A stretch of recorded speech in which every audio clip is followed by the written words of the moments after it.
ਫਗਵਾੜਾ ਦੀ ਰਾਜਸੀ ਖੁੰਡ ਚਰਚਾ ਵਿੱਚ ਤੁਹਾਡਾ ਬੇਹੱਦ ਸਵਾਗਤ। और अज खास तौर पर असी हाज़र होए हाँ कांग्रेस विच की तब्दीली आई है इन्हां नगर कारपोरेशन चोणां नूं लैके अते अज दी खुंड चर्चा दा केंद्र बिंदु रहेगा कांग्रेस ने हमेशा ही फगवाड़ा की राजनीति विच अपना अहम योगदान दिता है। फगवाड़ा दे विच जेकर 25 साल की कांग्रेस की राजनीति की गल की जाए तो इत्थों जोगिंदर सिंह मान 3 बार विधायक चुने गए ने। इस तो इलावा कांग्रेस दीआं सरकारां वेले इंप्रूवमेंट ट्रस्ट अते मार्केट कमेटी दे विच भी कांग्रेस के लीडर इन्हां अहुदियां ते बैठते रहे ने। जेकर देखा जाए तो पिछलियां ब्लाक समति अते जिला परिषद दीआं चोणां विच कांग्रेस ने जबरदस्त खास तौर पर कारजकारी दिखाई सी अते एक तरह नाल इन्हां दोनों ही वख-वख चोणां विच उन्होंने कब्जा किया होया सी। पर जेकर फगवाड़ा कांग्रेस की 20 साल 25 साल के इतिहास वाल नज़र मारी जाए तो यह हमेशा ही फुट का शिकार रही है।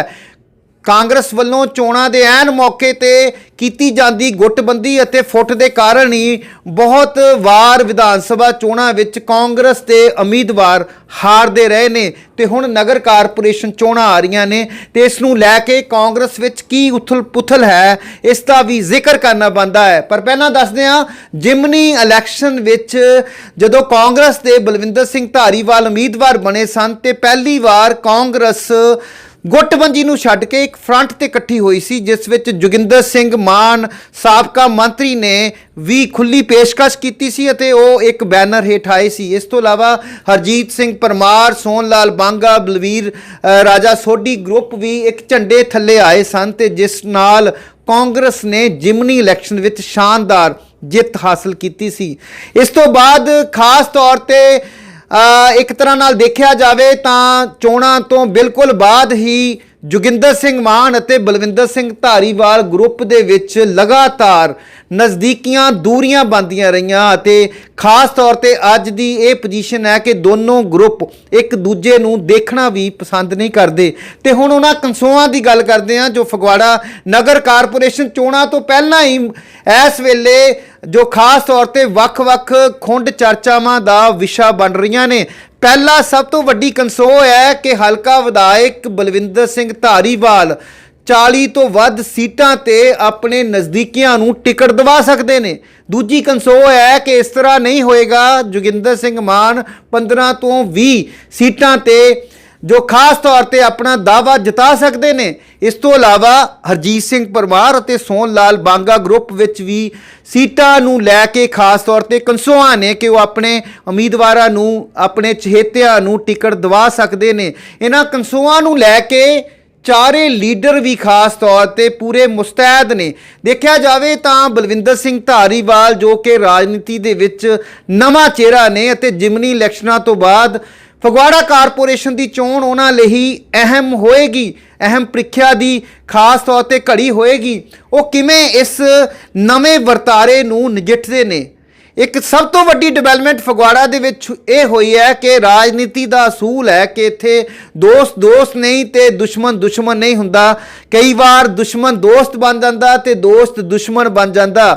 लोहड़ी के मौके ते एक खास दृश्य जो है वो भी देखना बनता है। पहली बार एक बैनर हेठ साबका मंत्री जोगिंदर सिंह मान साबका chairman improvement trust Harjeet Parmar अते chairman improvement trust Sohan Lal बांगा ने एक मंच ते इकट्ठे होकर संदेश दिता कि इन्हां चोणां दे विच जेकर समझिया जाता है कि धारीवाल धड़ा पारू होएगा तो शायद ये गलतफहमी होएगी। इस नूं लैके हुण नवे समीकरण भी बनने शुरू हो गए ने। उस वेले जदों कि कांग्रेस ने इन्हां चोणां लई ऑबजरवर नियुक्त कीते ने ते वो ऑबजरवर खास तौर पर संभावी उम्मीदवारों की लिस्टां का पैनल देखणगे ते उस तो बाद खास तौर पर देखा जाएगा कि किस वार्ड विच किस उम्मीदवार नूं टिकट देनी है। पर जो ये नवा धड़ा बनिया है एक वड्डा प्रैशर ग्रुप के वजों काम कर सकता है अते खास तौर पर इसने ਨਵੇਂ ਸਮੀਕਰਨ ਜੋ ਹੈ ਉਹ ਕਾਂਗਰਸ ਦੀ ਰਾਜਨੀਤੀ ਵਿੱਚ ਵੀ ਬਣਾ ਦਿੱਤੇ ਹੈ। ਹੁਣ ਦੇਖਣਾ ਇਹ ਹੈ ਕਿ ਜੋ ਇਹ ਨਵਾਂ ਮਜ਼ਬੂਤ ਇਕੱਠ ਬਣਿਆ ਹੈ, ਇੱਕ ਖਾਸ ਤੌਰ ਤੇ ਧੜਾ ਬਣਿਆ ਹੈ, ਉਹ ਟਿਕਟਾਂ ਦੀ ਅਲਾਟਮੈਂਟ ਤੇ ਕਿੰਨਾ ਫਰਕ ਪਾਏਗਾ ਇਹ ਤਾਂ ਭਵਿੱਖ ਤੈਅ ਕਰੇਗਾ। ਪਰ ਰਾਜਸੀ ਖੁੰਡ ਚਰਚਾਵਾਂ ਦੇ ਵਿੱਚ ਇਹ ਗੱਲ ਬੇਹੱਦ ਖਾਸ ਤੌਰ ਤੇ ਮਕਬੂਲ ਹੋ ਰਹੀ ਹੈ, ਉਹ ਪ੍ਰਸਿੱਧ ਹੋ ਰਹੀ ਹੈ, ਪ੍ਰਚਾਰ ਹੋ ਰਿਹਾ ਹੈ ਕਿ ਇਹਨਾਂ ਚੋਣਾਂ ਦੇ ਵਿੱਚ ਖਾਸ ਤੌਰ ਤੇ ਟਿਕਟਾਂ ਦੀ ਵੰਡ ਨੂੰ ਲੈ ਕੇ ਫਗਵਾੜਾ ਦੇ ਵੱਖ-ਵੱਖ ਧੜਿਆਂ ਨੂੰ ਅਣਗੌਲਿਆਂ ਨਹੀਂ ਕੀਤਾ ਜਾ ਸਕਦਾ। ਇਸ ਦਾ ਵੱਡਾ ਕਾਰਨ 2022 ਦੀ ਚੋਣ ਕਾਂਗਰਸ ਲਈ ਬੇਹੱਦ ਮਹੱਤਵਪੂਰਨ ਹੈ। ਇਸ ਚੋਣ ਦੇ ਜ਼ਰੀਏ ਇਹ ਉਹ ਦੁਬਾਰਾ 5 ਸਾਲ ਰਾਜ ਕਰਨ ਦਾ ਸੁਪਨਾ ਸੱਚ ਕਰ ਸਕਦੀ ਹੈ।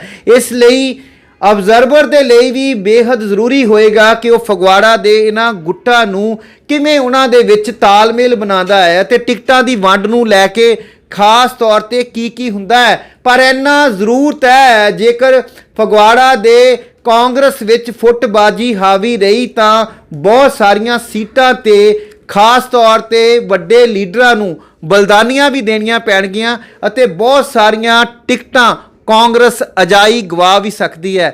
ਜਲਦ ਹਾਜ਼ਰ ਹੋਵਾਂਗੇ ਨਵੀਂ ਪਾਰਟੀ ਦੀ ਖੁੰਡ ਚਰਚਾ ਲੈ ਕੇ। ਤੁਸੀਂ ਬਣੇ ਰਹੋ ਫਗਵਾੜਾ ਹੈਡਲਾਈਨ ਲਾਈਵ ਨਾਲ। ਤੁਹਾਡਾ ਬਹੁਤ ਬਹੁਤ ਧੰਨਵਾਦ।